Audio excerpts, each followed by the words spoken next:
2021년 8월 6일 금요일 사사기 2장 1절로 10절 말씀. 여호와의 사자가 길갈에서부터 보김에 이르러 가로되 내가 너희로 애굽에서 나오게 하고 인도하여 너희 열조에게 맹세한 땅으로 이끌어 왔으며 또 내가 이르기를 내가 너희에게 세운 언약을 영원히 어기지 아니하리니 너희는 이 땅 거민과 언약을 세우지 말며 그들의 단을 헐라하였거늘 너희가 내 목소리를 청종치 아니하였도다. 그리함은 어찌미뇨. 그러므로 내가 또 말하기를 내가 그들을 너희 앞에서 쫓아내지 아니하리니 그들이 너희 옆구리에 가시가 될 것이며 그들의 신들이 너희에게 올무가 되리라 하였노라. 여호와의 사자가 이스라엘 모든 자손에게 이 말씀을 이르매 백성이 소리를 높여 운지라. 그러므로 그곳을 이름하여 보김이라 하니라. 우리가 거기서 여호와께 제사를 드렸더라.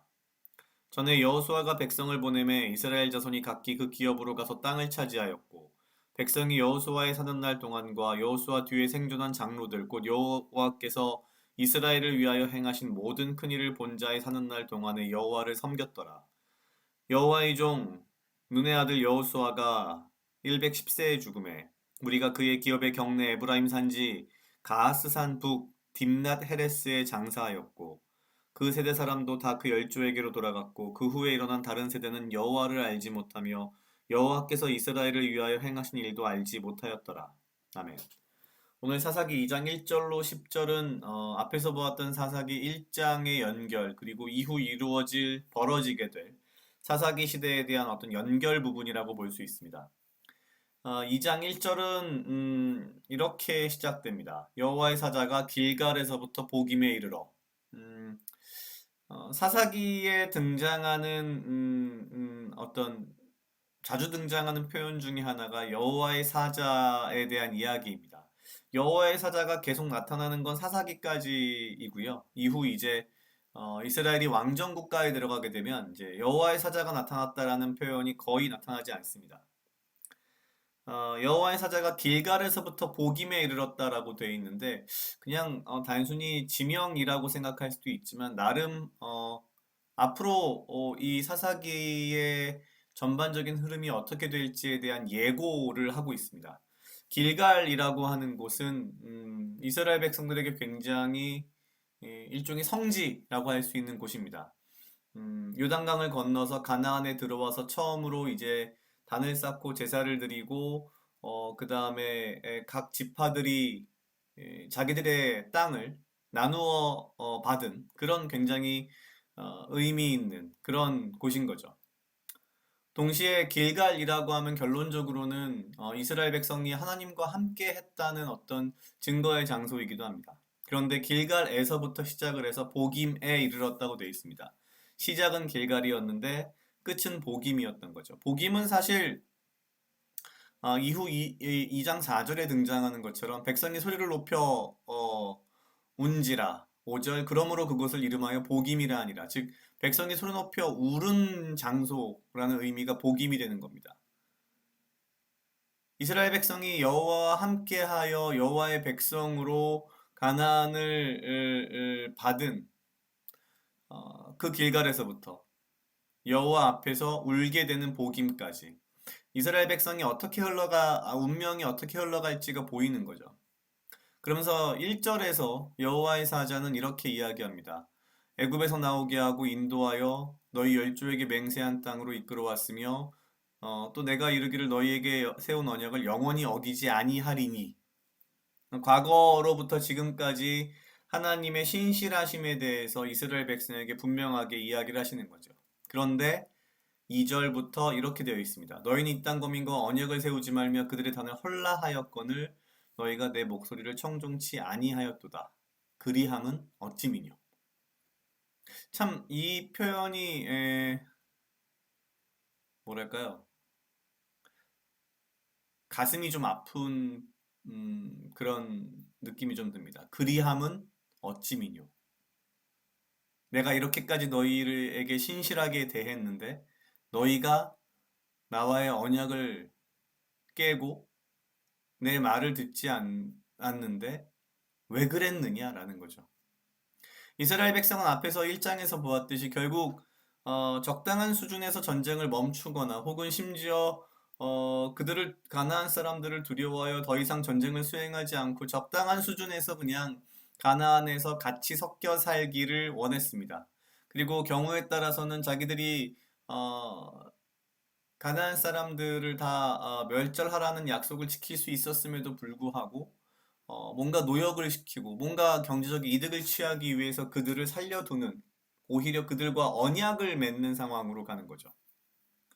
결국 하나님께서는 그 불순종의 결과로서 이렇게 말씀하십니다. 3절, 너희 앞에서 그들을 쫓아내지 아니하리니 그들이 너희 옆구리에 가시가 될 것이며 그들의 신들이 너희에게 올무가 되리라. 이게 이제 앞으로 벌어질 사사기의 어떤 흐름인 겁니다. 백성들이 소리를 높여 울었고 굉장히 뭐랄까요? 반성을 했지만 여기서 소리 높여 울었다라고 되어 있는 것이 뭐 거짓 반성인 것 같진 않은데, 거짓 회개라고 볼 수는 없을 것 같은데, 결국 어쨌거나 이러한 반성과 회개에도 불구하고 이스라엘 백성들은 결국 타락의 길로 꾸준히 넘어가게 됩니다. 그러면서 2장 6절에 가면은 다시 한번 장면이 바뀝니다. 다시 뭔가 이제 앞으로 좀 더 가는 거죠. 이제 새로 다시 이제 뒤에 이어질 사사기들을 이제 표현하기 위해서 뭔가 중요한 부분들을 강조하고 있습니다. 여호수아가 백성을 보내어 이스라엘 자손이 각 기업으로 땅을 차지하였고, 특히 7절이 이렇게 표현되어 있습니다. 백성이 여호수아의 사흔날 동안과 여호수아 뒤에 생존한 장로들 곧 여호와께서 이스라엘을 위해 행하신 모든 큰 일을 본 자의 사는 날 동안에 여호와를 섬겼더라. 이들이 죽고 나서는 섬기지 않았다는 거죠. 이 7절과 대비되는 것이 마지막 10절입니다. 그 세대 사람도 다 그 열조에게로 돌아갔고 그 후에 일어난 다른 세대는 여호와를 알지 못하며 여호와께서 이스라엘을 위하여 행하신 일도 알지 못하였더라. 참으로 슬픈 일입니다. 뭐 여러 가지를 생각해 볼 수 있겠죠. 부모가 자식에게 신앙을 똑바로 가르치지 않았다라고도 할 수 있겠고, 다른 한편으로는 단순히 하나님을 아는 지식이 없어서 다른 세대는 여호와를 알지 못하며 라고 표현되어 있다라고 생각하진 않습니다. 지식은 있으나 진정 하나님을 아는 경험 혹은 노력 혹은 삶에서의 어떤 증거가 없었다는 얘기겠죠. 여호와를 아는 지식이 없는 것은 아닌데 여호와께서 이스라엘을 위해 행하신 일을 전혀 문자적으로 지식적으로 모르는 건 아닐 텐데, 그들은 그냥 그것은 문자이고 기록이고 그냥 과거의 일로 남았을 뿐이고, 이 이후의 세대들이 살면서는 그냥 지식으로서의 하나님만 남은 것이 아닌가라는 생각이 들었습니다.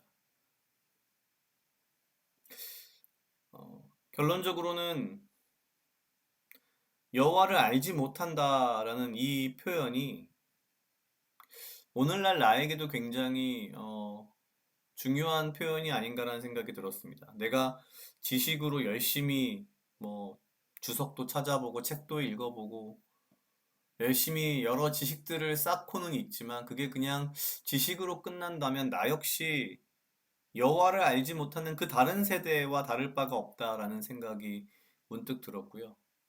내 삶 속에서 주의 말씀과 주께서 나에게 주신 지상 명령을 마지막까지 완수하기 위해서 내 삶을 살아나가고 생각하고 행동하는 것, 그것이 가장 중요하다. 그리고 내 삶의 신앙은 그냥 지식이 아니라 삶 그 자체로서 내가 여호와를 하나님을 알아가야 된다라는 생각이 들었습니다. 각자 약 2분 정도 묵상하시겠습니다.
주시옵소서. 아버지여, 나를 해하려 하는 그 어떠한 무리들로부터 나를 지키고 보호하여 주시며 내가 오직 주님 주시는 지혜와 명철로 이 하루를 살아가고 나에게 필요한 건강과 육체적 강건함을 허락하여 주시옵소서.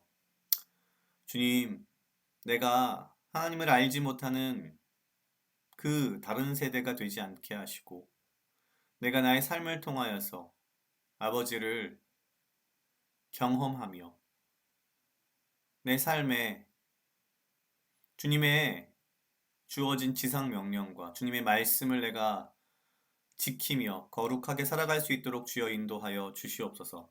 감사합니다. 이 모든 말씀 예수님 이름으로 기도드렸습니다. 아멘.